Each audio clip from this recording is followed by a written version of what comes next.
ഞാൻ ഉണ്ടാക്കണേൽ എനിക്ക് ഏറ്റവും ഇഷ്ടം പ്രോൺസ് ബിരിയാണി കേട്ടോ. അത് ഞാൻ ഉണ്ടാക്കുമ്പോൾ നല്ല ടേസ്റ്റ് ഉണ്ടെന്ന് എനിക്ക് തോന്നാറുണ്ട് കേട്ടാ. ഞാൻ എങ്ങനെയാ പ്രോൺസ് ബിരിയാണി ഉണ്ടാക്കണേന്ന് നിങ്ങൾക്ക് കാണിച്ചു തരാം കേട്ടോ. അപ്പൊ എല്ലാവരും ഒന്ന് ട്രൈ ചെയ്ത് നോക്കിയോളൂ.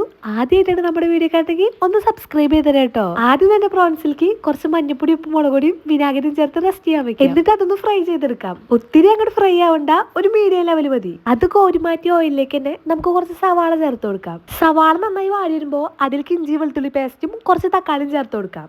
എന്നിട്ട് അത് നന്നായി വാട്ടാം. അത് നന്നായി വാടി വന്നതിന് ശേഷം അതിലേക്ക് മസാലകൾ ചേർത്ത് കൊടുക്കാം.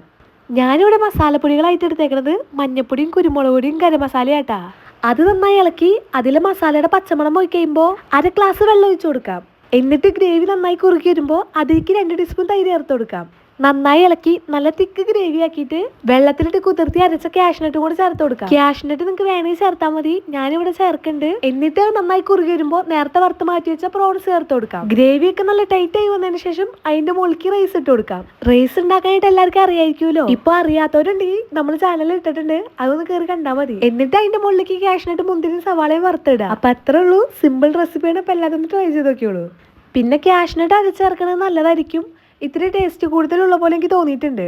കാഷ്നട്ട് ചേർക്കാണ്ട് നിങ്ങൾക്ക് ഉണ്ടാക്കാം കേട്ടോ. ഇതിലും അടിപൊളി റെസിപ്പി ആയിട്ട് നമ്മൾ വീണ്ടും വന്നേക്കും. അപ്പൊ ഇന്നത്തേക്ക് ഇത്രയുള്ളൂ. ബൈ.